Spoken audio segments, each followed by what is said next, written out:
أعوذ بالله من الشيطان الرجيم بسم الله الرحمن الرحيم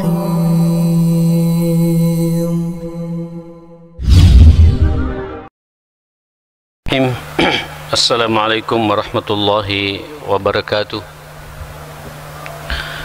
Alhamdulillah Thumma alhamdulillah Alhamdulillahilladzi arsala rasulahu bilhuda wa dinil haq liyudhhirahu ala ad-dini kullih wa kafa billahi shahida wa ashhadu an la ilaha illallah wahdahu la syarika lah wa ashhadu anna nabiyyana wa qurrata a'yunina Muhammadan abduhu wa rasuluh la nabiyya ba'dah sallallahu alaihi wa ala alihi wa sahabatihi wa man sara ala nahjihi wa taba'a sunnatahu ila yaumiddin.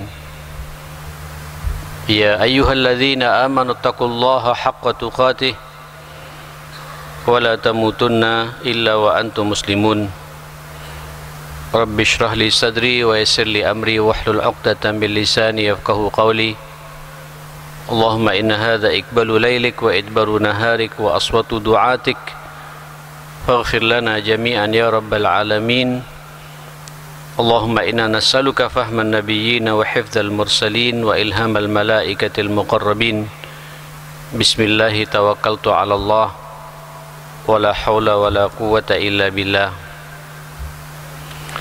Hadirin jamaah salat maghrib Masjid Mujahidin yang dimuliakan Allah, kita insyaallah masuk tema baru, yaitu kitmanus sir, menyembunyikan rahasia. Saya pikir tidak ada di antara kita manusia yang tidak punya rahasia, apalagi rahasia itu terkait dengan masalah dosa, baik dosa manusia itu dengan Allah atau dosa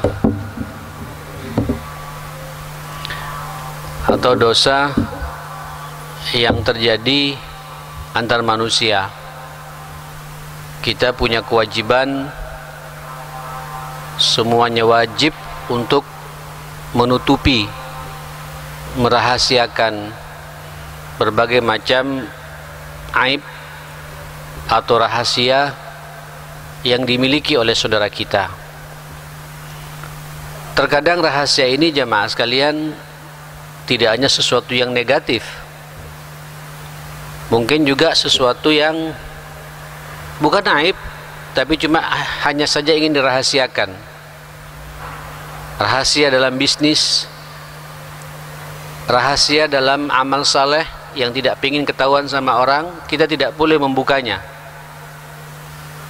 Karena nanti kalau ada sesuatu yang dirahasiakan oleh seseorang ketika beramal saleh kemudian kita buka, khawatir nanti orang itu bisa berubah niatnya, berubah ketulusannya, berubah keikhlasannya.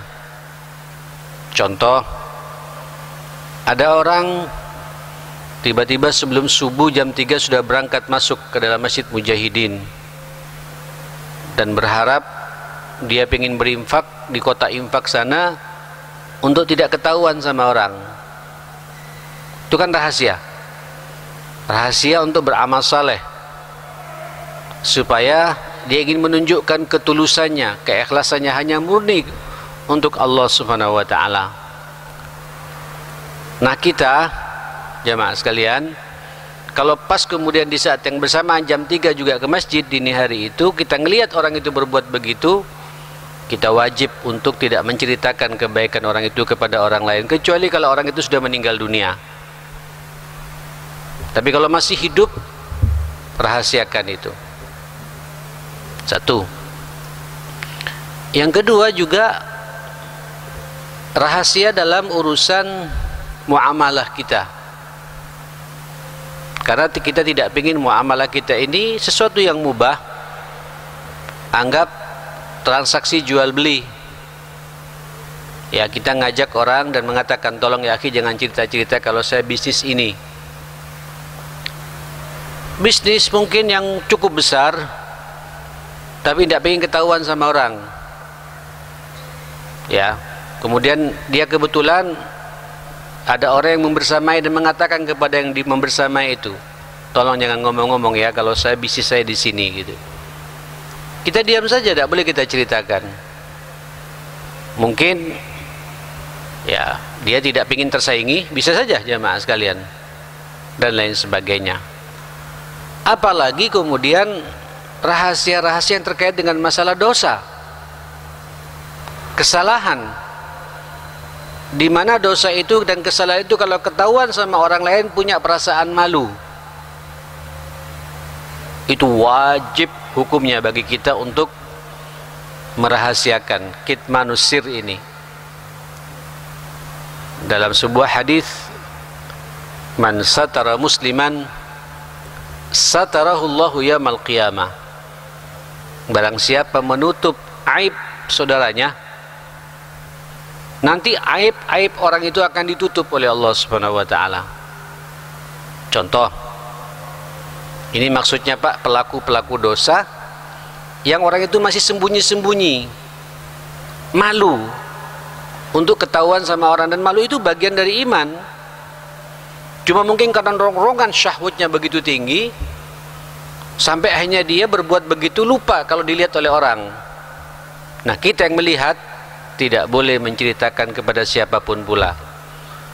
Justru kewajiban kita saudara sekalian mendatangi yang bersangkutan, menasehatinya, membimbingnya, mengarahkannya, mengingatkannya bahwa perbuatan itu adalah perbuatan yang dilarang oleh agama, dosa dan dosa besar. Contoh, la samahallah Pak ya, mudah-mudahan tidak terjadi kepada kita dan kita semua dijauhkan dari perbuatan yang sangat keji ini. Ada orang pelaku zina.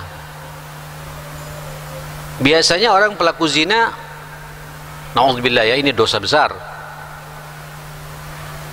Saya jadi merenung kenapa kemudian pelaku dosa zina itu kalau ketahuan dan disaksikan oleh 4 orang baru berlakulah hukum dicambuk kalau masih bujang, kemudian diusir dari kotanya, tidak boleh lagi masuk karena dia perusak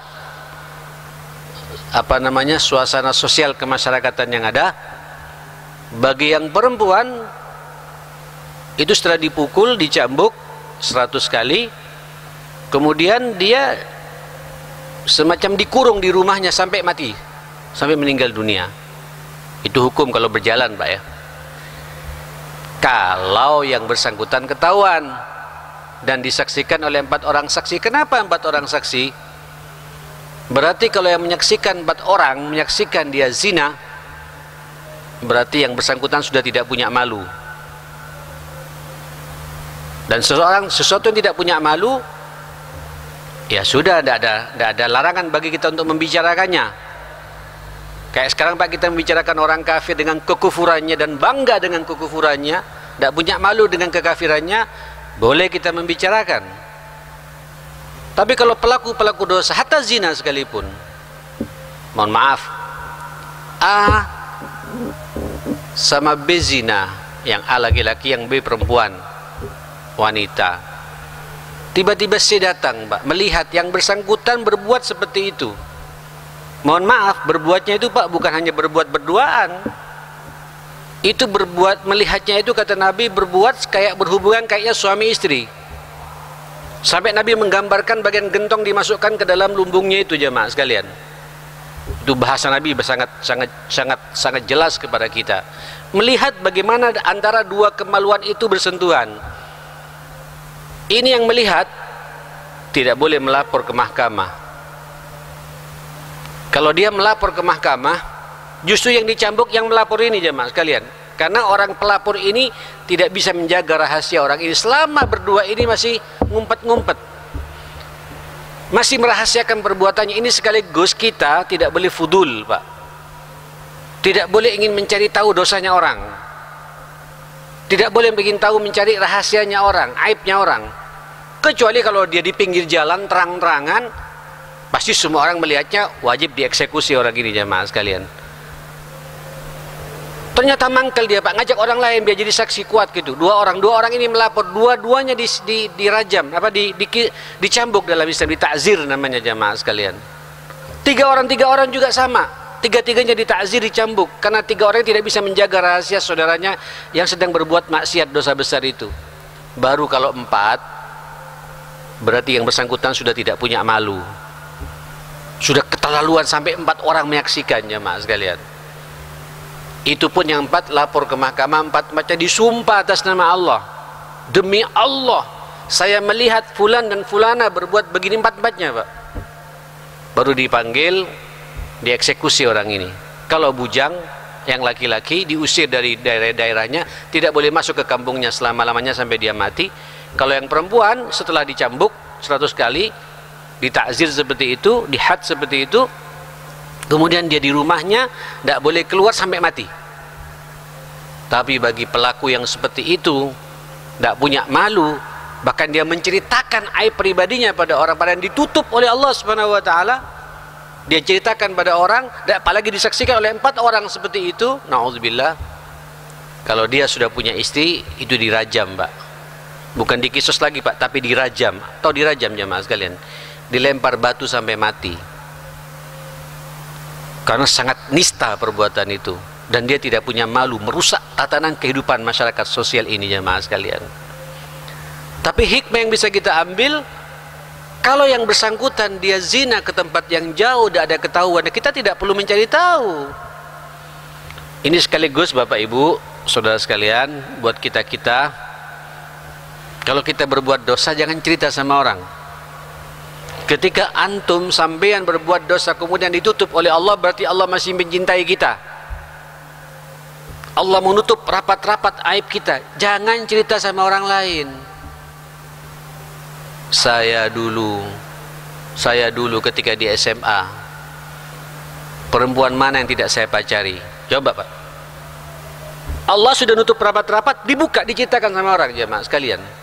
Apa enggak takut nanti pada hari kiamat ketika dihisab oleh Allah, yang mendengarkan angkat tangan, Pak, ya Allah, fulan pernah cerita kepada saya di tempat ini, di waktu ini, bahwa dia pernah dulu di SMA-nya semua perempuan teman-temannya dikencani sama dia, dirusak sama dia. Tidak bisa jawab kita Pak. Kenapa? Karena dia membuka aibnya secara pribadi pada orang lain.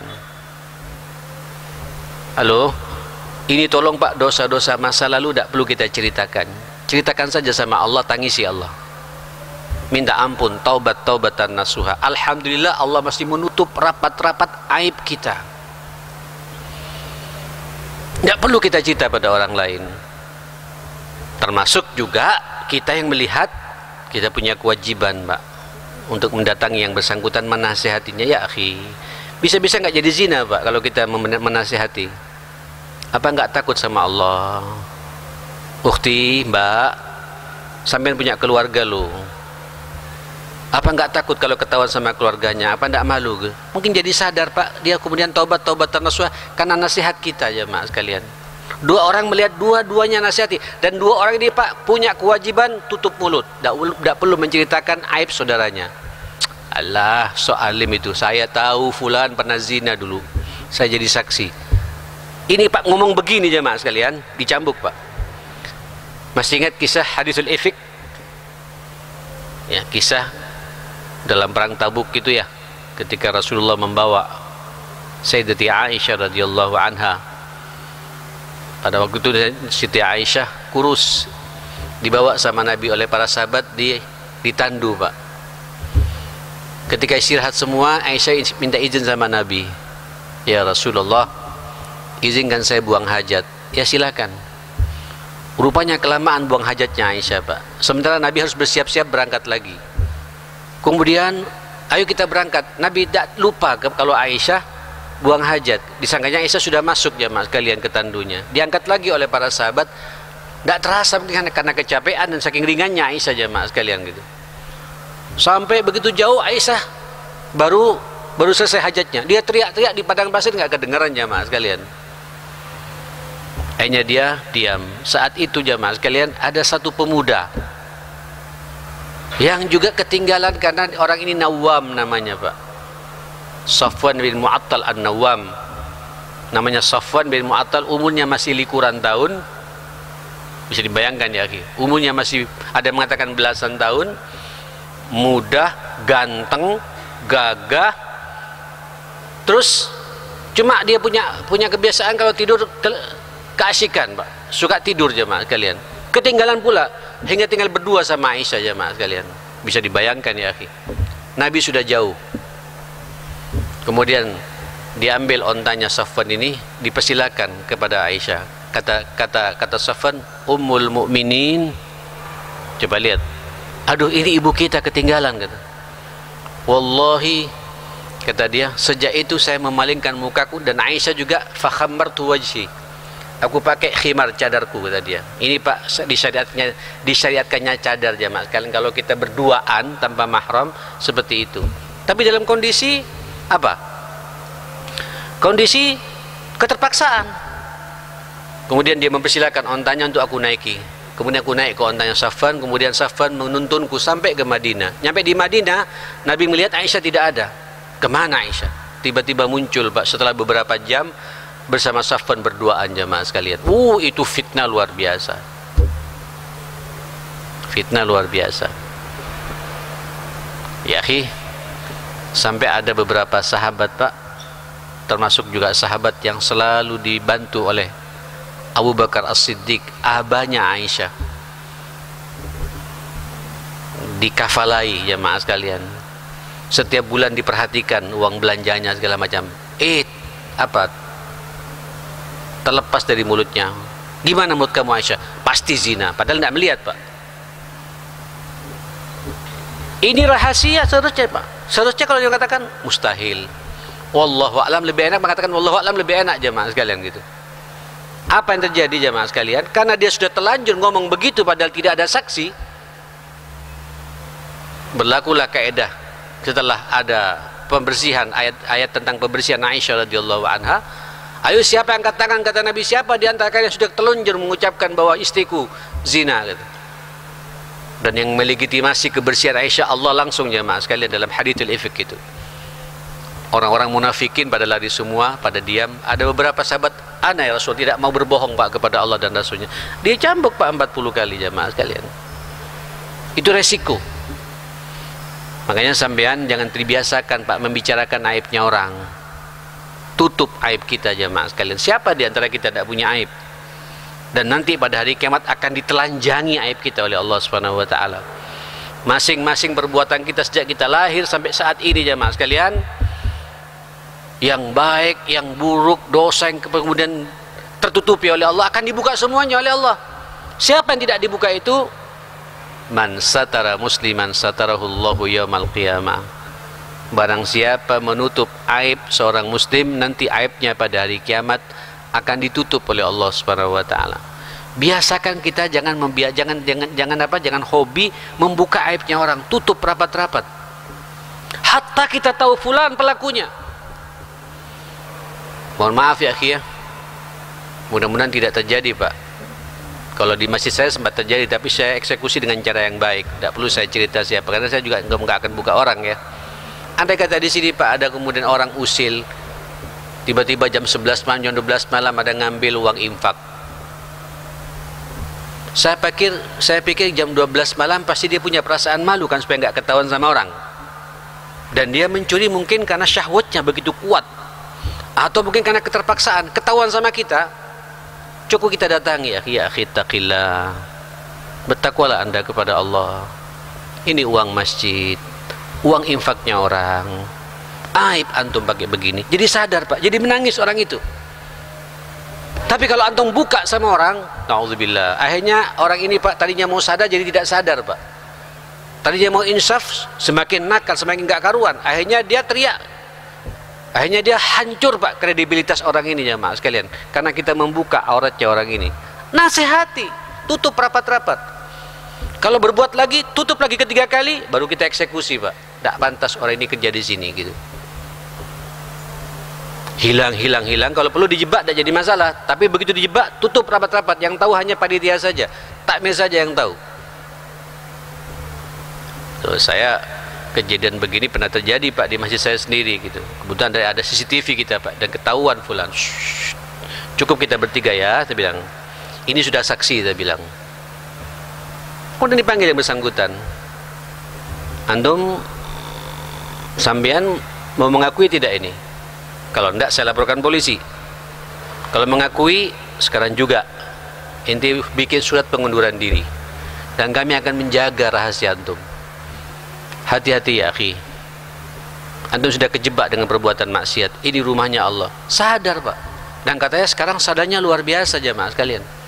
Udah tobat-tobatan nasuha. Tapi kalau kita buka pada orang lain, akhirnya dia kemana-mana tidak bisa berbuat apa-apa jamaah sekalian. Tutup rapat-rapat. Tidak boleh kita cerita kemana-mana jamaah sekalian. Ini aib ya, yang harus kita jaga. Nah saudara sekalian, kitmanus sir, inilah tema kita malam ini. Menjaga rahasia, segala sesuatu yang disembunyikan, apalagi terkait dengan masalah aib, wajib bagi kita untuk tidak menyebarkannya kepada orang lain ya. Diperbolehkan kalau kemudian kita menyebarkan kalau yang bersangkutan ini membahayakan. Apa contohnya? Penebar narkoba. Halo? Apa ini Pak? Pemakai apa? Obat apa? Obat koplo Pak ya? Tidak hanya pemakai Pak, tapi dia juga menjual terang-terangan, merusak tatanan. Pertama kita punya kewajiban mendekati yang bersangkutan, nasihati dulu. 1 kali tidak bisa, 2 kali. 2 kali tidak bisa, 3 kali. Tidak bisa juga, laporkan Pak. Berarti orang ini tidak punya malu. Apalagi tahu fulan menjual. Pertama kita laporkan ke RT-nya. RT-nya tidak ada korek, laporkan ke polisi. Sembunyi-sembunyi Pak. Tidak bisa ini ngerusak umat, karena dia tidak punya malu jamaah sekalian. Tidak punya malu. Karena nanti kalau kita biarkan, nanti hanya berkembang Pak dosa itu jamaah sekalian. Merusak seluruh masyarakat jamaah sekalian. Sampai ada istilah la haya'a la ghibata liman la haya'alah. Tidak ada gunjing, tidak ada riba bagi orang yang tidak punya malu itu ya. Makanya malu ini juga bagian dari apa? Dari kalian masih ada punya malu, perasaan takut berbuat begitu, sampai tutup rapat-rapat dan nasihati yang bersangkutan sampai dia kembali ke jalan Allah Subhanahu wa taala. Nah, saudara sekalian, Allah Subhanahu wa taala cukup banyak ya dalam Al-Qur'an mengingatkan kita masalah-masalah seperti ini. Kan nanti Pak, rahasia-rahasia itu akan dibuka semuanya. Yauma tublas sarair. Pada hari itu semua rahasia-rahasia itu akan dibuka oleh Allah Subhanahu wa taala. Kecuali orang yang suka menyembunyikan rahasia saudaranya. Atau kita taubat-taubatan nasuha. Kalau pelaku rahasia itu adalah kita sendiri, pelaku maksiat kita sendiri, ya sudah, sampean tidak usah khawatir, tidak usah curhat ke ustadz Pak. Saya ini ya tidak apa-apa ya, saya tidak sekali 2 kali Pak dicurhati orang, bicara aib, rahasia suaminya, rahasia istrinya gitu, rahasia anaknya, rahasia keluarganya. Saya katakan, antum tolong sebentar, saya bilang, antum datang ke sini menemui saya, apa antum merasa bahwa saya sebagai problem solver bisa menyelesaikan problem ini? Kalau tidak, jangan ya akhi. Akhirnya nanti saya tahu aurat keluarga besar antum, aurat istri bapak, aurat suami ibu, aurat anak-anak bapak, aurat keluarga besar sampean. Kalau datang ke sini sampean yakin bahwa saya bisa menyelesaikan, silakan ceritakan pada saya. Barangkali saya bisa menjembatani untuk mendamaikan. Tapi kalau tahu saya tidak bisa mendamaikan, jangan cerita ke saya. Saya manusia, akhirnya saya tidak tahu rahasianya orang, jadi tahu rahasianya orang gitu. Nyambung maksud saya jamaah sekalian gitu. Makanya Pak, saat sampean ada masalah problem dengan istri, tidak usah cerita sama orang gitu. Itu kegagalan kita Pak, mendidik istri gitu. Istri selingkuh, coba tanyakan kenapa selingkuh. Umpamanya, na'udzubillah, cuma na'udzubillah. Kenapa? Sebelum menyalahkan dia, tanyakan pada diri kita. Mungkin ada hak-hak yang tidak kita berikan pada dia Pak. Kewajiban kita tidak maksimal pada dia. Kita juga tidak mengayomi dia, tidak mendidik dia dengan benar. Jangan-jangan kita menjadi sebabnya. Kemudian kita buka pada orang lain, akhirnya orang lain tahu Pak. Saya paling kenceng kalau ibu-ibu ke rumah Pak, terus menceritakan suaminya gitu. Astagfirullahaladzim. Ibu, lebih baik ibu cerita sama istri saya saja. Tapi sekiranya ini bisa selesai masalahnya. Kalau enggak, jangan, saya bilang. Apalagi sekarang banyak ustadz kurang bijak Pak, senang menampung bab-bab seperti itu jamaah sekalian gitu. Yang curhat ibunya ayu Pak, ada problem dengan suaminya, dia juga maniak juga seperti itu jamaah. Didengarkan, kasihan ibu, ya Allah, sabar bu. Akhirnya apa connect Pak antara ustadz dengan yang curhat ini Pak? Akhirnya dia cerai, dikawin sama ustadznya jamaah sekalian gitu. Ada loh itu, bukan tidak ada. Mudah-mudahan tidak terjadi di kita jamaah sekalian. Oh janganlah, ustadz juga manusia, punya nafsu, bahkan nafsunya lebih gede terkadang Pak dari nafsu manusia biasa jamaah sekalian. Jangan dicurhati, kasihan. Curhatlah pada Allah Subhanahu wa taala. Masalah-masalah pribadi ceritakan semuanya kepada Allah Subhanahu wa taala. Jangan diceritakan kepada orang lain. Iya kalau ada solusi, kalau tidak ada solusi Pak, sampean mentransfer beban kepada orang lain jamaah sekalian. Yang repot kalau yang mendengarkan dicurhati Pak, ngompori juga Pak. Waduh, manasi juga, semakin nggak karuan jamaah sekalian gitu. Aib masalah pribadi, curhatlah pada Allah Subhanahu wa taala. Minta jalan keluar kepada Allah, tahajud di tiap malam, baca Qur'annya tiap hari, doa terus pada Allah Subhanahu wa taala. Jangan minta pertolongan pada manusia jamaah sekalian. Nah, saudara sekalian, saya ingin mengakhiri satu hadis saja ya di sini ya.